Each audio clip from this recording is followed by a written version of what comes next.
Ladies and gentlemen, look at the record books. Look at the history of this sport.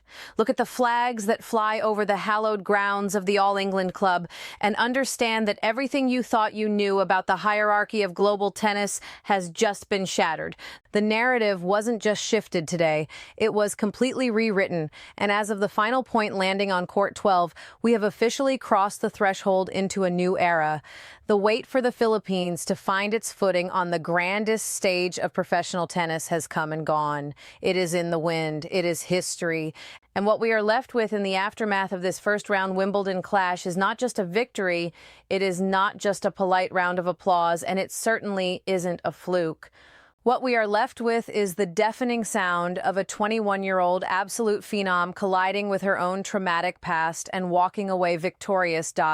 We need to have a very serious, very profound conversation about what just transpired in London, because the global tennis machine is spinning so fast right now, it is about to come off its axis.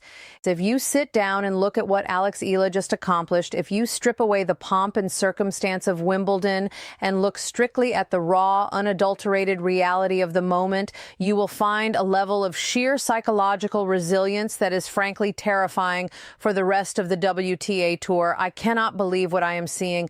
I watched the match, I looked at the historical data, and I found myself shaking my head in absolute disbelief because it confirms everything the experts have suspected for the last month. Eala has not just arrived, she is preparing to conquer. We have to start with the ghost that has defined this entire redemption arc. It is a moment that should be studied by sports psychologists as a masterclass in how to process athletic heartbreak. 2 years ago, in August of 2024, at the ITFW 100 Carry Tennis Classic in North Carolina, a 19-year-old Eala walked off the court in tears. Let that sink in, let it marinate. She walked off the court in tears. On the surface, it sounds like just another loss in the grueling grind of the professional circuit. It sounds like a standard defeat, but when you peel back the layers, it exposes a devastating collapse that could have permanently broken a lesser player. She was 19. She was unseeded. She was facing Renata Zarazua, a 28-year-old Mexican veteran who had quite literally seen it all. Eala stormed out of the gates playing brilliant tennis, dominating the veteran to take a commanding 6-3 lead in the first set. She had victory in her grasp. She could taste the quarterfinal appearance that would announce her presence on the pro circuit.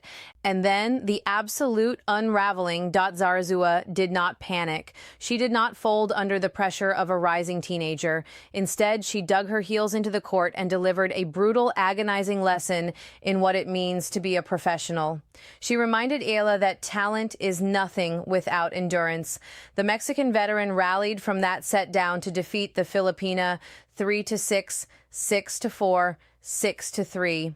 Eala was ranked number 147 in the world at the time. Zarazua was sitting at 104. The loss didn't just sting because it was a defeat. It stung because Eala was holding the keys to the kingdom and she let them slip right through her fingers.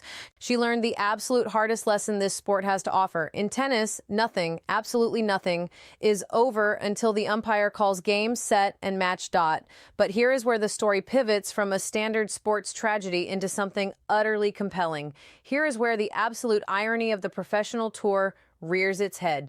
The following year, at the 2025 French Open, Eala and Zarazua did something that defies the standard logic of bitter rivalries. They teamed up, that's right. At Roland Garros, the woman who walked off the court in tears and the veteran who put her in that position joined forces in the women's doubles event. Two fierce competitors who had battled in the trenches of North Carolina became partners on the clay of Paris. They reached the second round together. They learned each other's rhythms. They learned each other's tendencies. Two women who knew each other's games intimately learned the most important currency in professional sports: mutual respect. Fast forward to June 30th, 2026. 2 years after the heartbreak in Carey, the universe, with its infinite sense of drama, puts them across the net from each other once again. The same opponent, the same high stakes. But ladies and gentlemen, the context had completely and utterly mutated. Back in 2024, Eala was the wide-eyed, unseeded teenager chasing an impossible upset.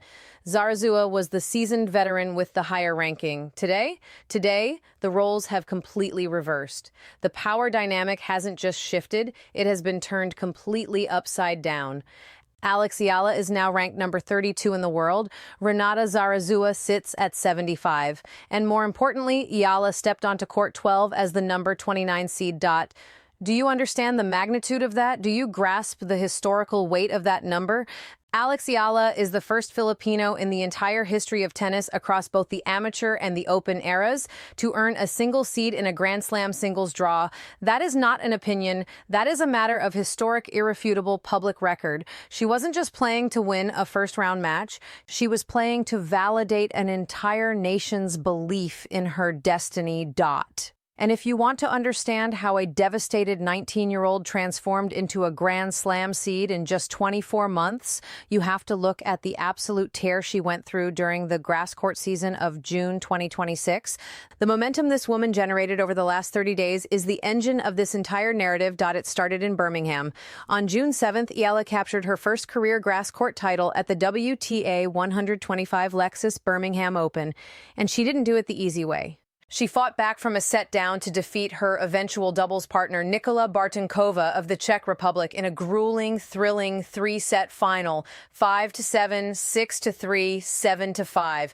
It was her second WTA 125 crown, but she was just getting warmed up. The Ferrari had just been taken out of the garage. Then came Berlin, and that is when the tennis establishment woke up in a cold sweat. Eala entered the WTA 500 Berlin Tennis Open as a wild card, a debutante. The odds makers didn't respect her. The pundits overlooked her. She was swimming in a draw filled with the biggest, most intimidating names in the sport. And then she started winning. In the first round, she dismantled the newly minted Queen's Club champion Donna Vekic 7-5, 6-4. A brilliant win, sure. But what happened next stopped the entire tennis world dead in its tracks.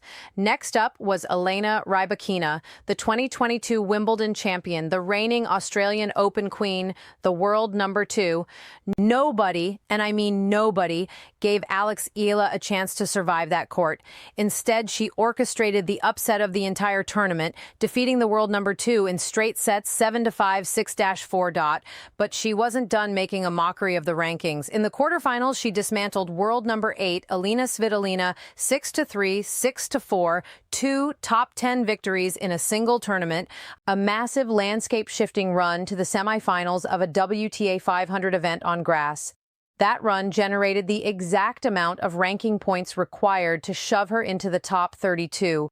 And when world number 9, Victoria Azarenka, was forced to withdraw from Wimbledon due to a tragic knee injury, Eala was bumped up to the number 29 seed. She walked into Wimbledon with 9 wins in her last 10 grass court matches, a staggering 9-3 record on grass for the season, a WTA 125 title, a WTA 500 semifinal, trophies from the absolute elite. The grass court revolution was complete, and Alex Eala had finally arrived. Which brings us back to court 12. The stage was set. The stadium was absolutely electric. Thousands of Filipino fans packed the stands, waving their flags in a sea of red, white, and blue that stretched as far as the camera lenses could see. The roar of the crowd was deafening. This wasn't a tennis match. It was a coronation. From the very first point, Eala came out firing.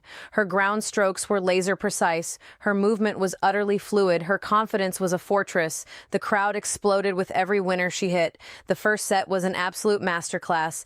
She broke Zarazua's serve with casual ease, racing to a commanding lead and closing out the first set with undeniable authority. But this is where the trauma of 2024 loomed over the grass.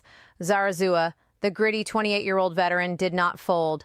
Just like in Kerry, she dug deep. She extended the rallies. She made Eala bleed for every single point. The second set turned into an absolute war of attrition. Both players held serve. Both players traded vicious blows from the baseline.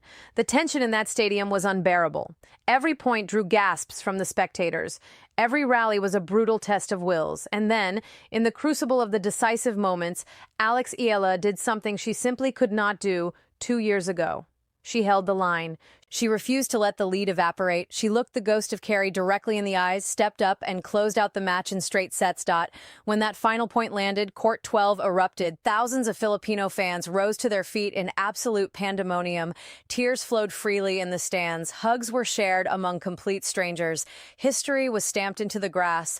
She didn't just win a tennis match today. She completely exorcised a demon. She proved to herself, to Zarazua, and to the entire globe that she had grown, matured, and metabolized the bitter lessons of her past. She faced her ultimate tormentor on the most iconic stage in the world, and she crushed her. The moment it ended, the validation poured in.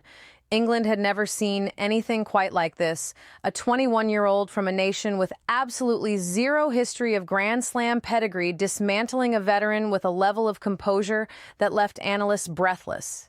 Eala entered this tournament with a 27-17 win-loss record in 2026. She proved that her seed was not a clerical error. It was earned in blood, sweat, and grass. Tracy Austin, the two-time U.S. Open champion and former world #1, saw this coming from a mile away. She broke down the geometry of Eala's dominance. She pointed directly to Eala's devastating lefty slice serve. She highlighted her supernatural ability to create impossible angles, the exact same weapons that dismantled Rybakina and Svitolina in Berlin. And let's not ignore the net game. Her net game, which was meticulously honed during a highly publicized doubles partnership with none other than Venus Williams, was sharp, aggressive, and flawless. The tools are all there. But ladies and gentlemen, we cannot pop the champagne just yet. The celebration is already on a ticking clock. Because waiting in the wings of this historic triumph is a challenge so incredibly daunting, so massively intimidating, that it threatens to swallow this entire fairy tale whole. We need to talk about Serena Williams. The undisputed greatest champion of all time, the 23-time Grand Slam winner. Serena has accepted a wildcard entry into Wimbledon, marking her first singles match in nearly 4 years. At 44 years old, she is defying age. She is defying medical logic. She is defying every single expectation the sport has ever dared to place on its athletes. If Serena handles her business in her first-round match against Maya Joint, she will face Eala in the second round. Listen to the magnitude of that scenario. Contrast the veteran legacy of Serena with the soaring destiny of Eala. The entire tennis ecosystem is salivating at the mere prospect of this matchup. It is experience versus youth. It is unparalleled power versus surgical precision. It is the weight of immortality against the hunger of destiny. Even Eala knows what is looming. In her pre-tournament press conference, she didn't hide from it. She said, "A possible matchup with Serena is incredible. And just to be in the same draw as her, competing at the same time, it's amazing to see her back." That is the voice of a pragmatist. That is the voice of someone who respects the royalty of the sport but refuses to be paralyzed by it. Greg Rusetsky, the 1997 Wimbledon quarterfinalist and former world #4, predicted this collision course on his podcast days ago. He said, "I think Eala is going to win her opener as well, so that's going to be Serena and Eala in the second round, and that's going to be another center court matchup." Center court, the cathedral of tennis. And let's not pretend the path gets any easier after that.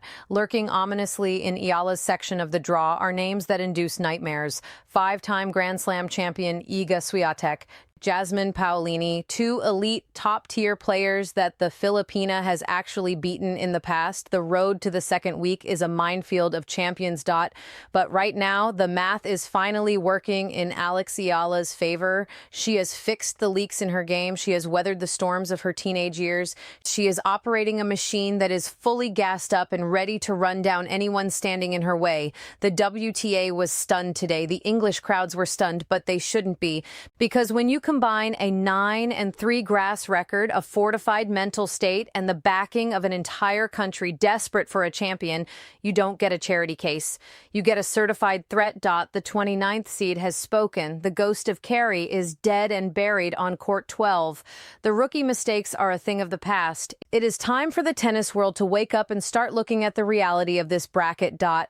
Tell me what you think in the comments. Is Eala destined to shock the world on center court? Or is the shadow of Serena Williams going to be too much for the rising star to handle? Make sure you like, make sure you subscribe, because this story isn't over. It's just getting started, and the drama is about to reach an absolute fever pitch. Peace.